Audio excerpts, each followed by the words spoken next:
नमस्कार दोस्तों, मैं आशुतोष कुमार। आज मैं लकी लाइब्रेरी में चुनाव आयोग के बारे में बताने आया हूँ।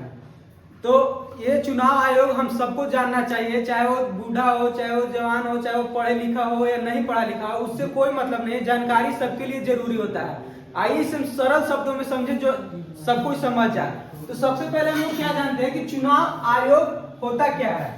तो क्या लिखा गया है कि भारतीय चुनाव आयोग एक संवैधानिक संस्था है। इसका मतलब संविधान, जो हमारा देश संविधान से चलता है, वो उसमें ये डाला गया है चुनाव आयोग को। तो क्या है, भारतीय चुनाव आयोग एक संवैधानिक संस्था है जिसे भारत में लोकतांत्रिक चुनाव को स्वतंत्र, निष्पक्ष और पारदर्शी तरीके से करवाने की जिम्मेदारी दी गई है। मतलब क्या है कि लोकतांत्रिक जो हमारा चुनाव होता है उसको निष्पक्ष, मतलब किसी के पक्ष में, चुनाव आयोग किसी के पक्ष में नहीं होता है, कोई राजनीतिक दल का ये नहीं है चुनाव आयोग। चुनाव आयोग क्या है, निष्पक्ष करता है चुनाव, चाहे कोई भी पार्टी का हो, पारदर्शी दिखाकर तरीके से करवाने की जिम्मेदारी दी गई है। अब क्या है, संविधान का अनुच्छेद। अब पूछेंगे भाई कि संविधान में है तो किस अनुच्छेद में है, कहाँ है? तो क्या बोला गया है, संविधान का अनुच्छेद 324 में चुनाव आयोग की स्थापना और शक्तियों का वर्णन है। हर एक चीज के बारे में जो संवैधानिक चीज होता है उसको किताब में लिखा जाता है, जिसे संविधान बोलते हैं। तो संविधान के आर्टिकल 324 में चुनाव आयोग की स्थापना और उसके शक्तियों का वर्णन है। अब हम लोग आगे बढ़ते हैं दूसरा पॉइंट। तो दूसरा पॉइंट में हम लोग क्या जानेंगे, चुनाव आयोग कब बना। तो क्या है, चुनाव आयोग की स्थापना 25 जनवरी 1950 को हुई। क्या हुई, 25 जनवरी 1950 को हुई। इसीलिए 25 जनवरी को राष्ट्रीय मतदाता दिवस मनाया जाता है। क्या, तो ये हम लोग को जो पढ़ने वाला व्यक्ति है वो ये चीज डाटा को याद करेंगे कि चुनाव आयोग कब बना। तो क्या बना, कब बना, 25 जनवरी 1950 को। एक और आपका जीके निकल जाएगा कि ये 25 जनवरी को क्या बनाया जाता है, राष्ट्रीय मतदाता दिवस। तीसरा टॉपिक पढ़ते हैं कि चुनाव आयोग क्यों बनाया गया। चुनाव आयोग किसी भी चीज के लिए कुछ ना कुछ कारण होता है कि आखिर क्यों उसको बनाया गया। तो बोला गया क्या कि भारत एक बड़ा लोकतांत्रिक देश है। क्या है, बहुत बड़ा लोकतांत्रिक देश है जहां करोड़ों मतदाता हैं। क्या है, बहुत बड़ा लोकतांत्रिक देश है, करोड़ों मतदाता हैं। चुनाव को हिंसा, पक्षपात और भ्रष्टाचार से बचने तथा लोगों को सही प्रतिनिधि चुनने का अधिकार सुनिश्चित करने के लिए चुनाव आयोग बनाया गया। मतलब क्या है कि एक भारत बहुत बड़ा देश है, ठीक है, लोकतांत्रिक देश है। तो उसमें क्या होता है, चुनाव कराना है, तो उसके लिए कोई आदमी रहेगा तब ना, सब ऐसे थोड़ी नहीं कर सकते। इसीलिए क्या किया गया, उसके लिए चुनाव आयोग बनाया गया। और भ्रष्टाचार, जैसे मान के चलिए हम एक राजनीतिक दल है, कोई अगला पार्टी राजनीतिक दल खड़ा हुआ तो आपस में लोग भ्रष्टाचार करने लगेंगे, दबंगई के हिसाब से करने लगेंगे। इसको बचाने के लिए, भ्रष्टाचार को बचाने के लिए चुनाव आयोग बनाया गया। क्या, और पक्षपात, मतलब कोई होता है, मान के चलो किसी को बना दिया जाए, कोई भी आदमी को उठा के बना दिया जाए कि हाँ चलो आप चुनाव आयोग हो, तो भ्रष्टाचार भी तो कर सकता है अगला पार्टी से। इसीलिए चुनाव आयोग बनाया गया कि भ्रष्टाचार को रोकने के लिए, हिंसा को रोकने के लिए, पक्षपात को रोकने के लिए, इसीलिए हमारा चुनाव आयोग बनाया गया। पढ़ेंगे मुख्य उद्देश्य, क्या क्या इसका उद्देश्य है। तो पहला क्या, हम लोग पॉइंट बाय पॉइंट देखेंगे।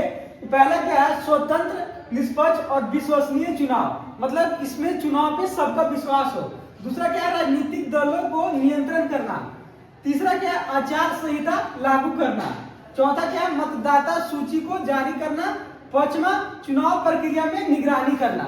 ये सारा उद्देश्य जो किसका है, चुनाव आयोग का है कि क्या स्वतंत्र चुनाव कराएगा, कोई का पक्ष नहीं लेगा और सबको विश्वास हो, ये उसका उद्देश्य है। दूसरा उद्देश्य क्या है, राजनीतिक दलों को नियंत्रण करना, सबको नियंत्रित करके रखना। उसके बारे में आचार संहिता लागू करना। आचार संहिता के बारे में कुछ बता देते हैं थोड़ा बहुत। आचार संहिता होता क्या है, आचार संहिता होता है कि मतलब उसको लागू कर दिया तो आप सरकारी संस्था पे अपना प्रचार नहीं कर सकते, भड़काऊ भाषण नहीं दे सकते जिससे दंगा उंगा हो, इसीलिए आचार संहिता को लागू करना।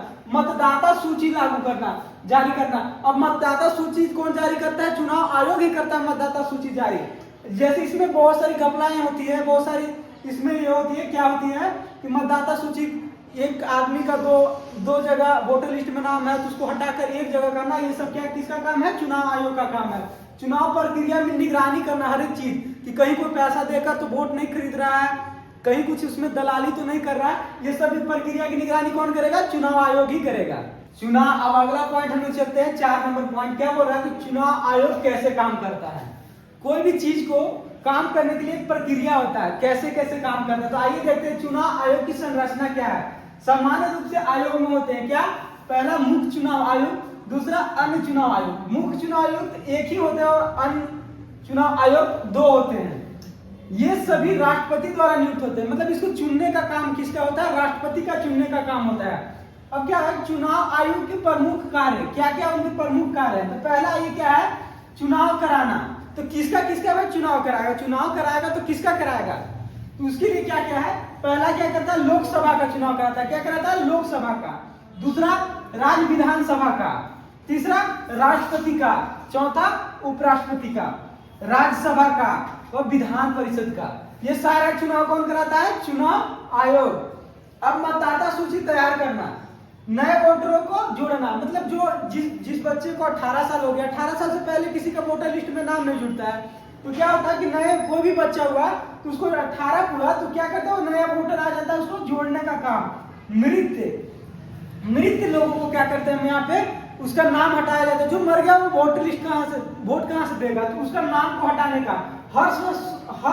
हर वर्ष सूची तैयार करना, मतलब हर एक वर्ष, जैसे इस वर्ष है तो बहुत सारे का क्या होगा कि 18 प्लस होगा, 18 होगा, बहुत लोग मरेंगे भी, तो जो मरे व्यक्ति को क्या करेंगे? वोटर लिस्ट से नाम हटाएंगे और जो नए व्यक्ति है उसको जोड़ेंगे। चुनाव चिन्ह, अगला क्या है? चुनाव चिन्ह जारी करना। किसी भी पार्टी को कौन सा चुनाव चिन्ह मिलेगा यह आयोग तय करेगा। मतलब चुनाव चिन्ह जो भी प्रत्याशी खड़ा होते हैं उसको एक चिन्ह दिया जाता है कि इस चिन्ह से आप लड़ेंगे, तो चिन्ह को कौन तय करता है? चुनाव आयोग।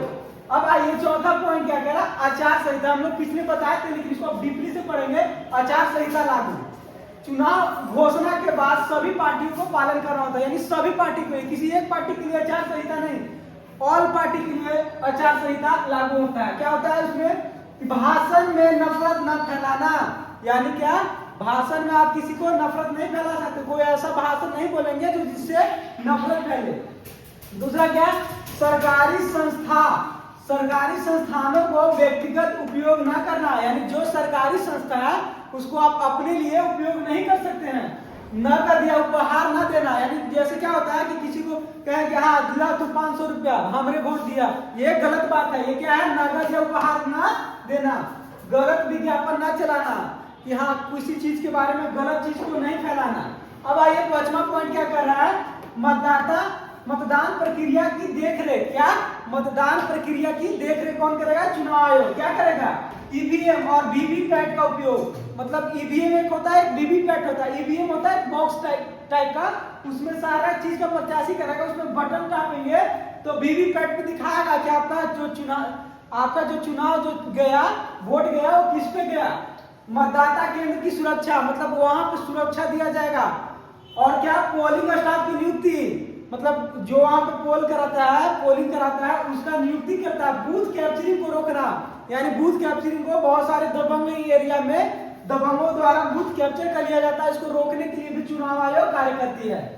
अब अगला पॉइंट क्या है? चुनाव खर्च की निगरानी, मतलब चुनाव में जो भी पार्टी कितना पैसा खर्च करेगी इसकी निगरानी, उसका सारा विवरण चुनाव आयोग को देना पड़ता है कि आप कितना खर्च करेंगे, उसका सारा विवरण। फिर अगला पॉइंट क्या है?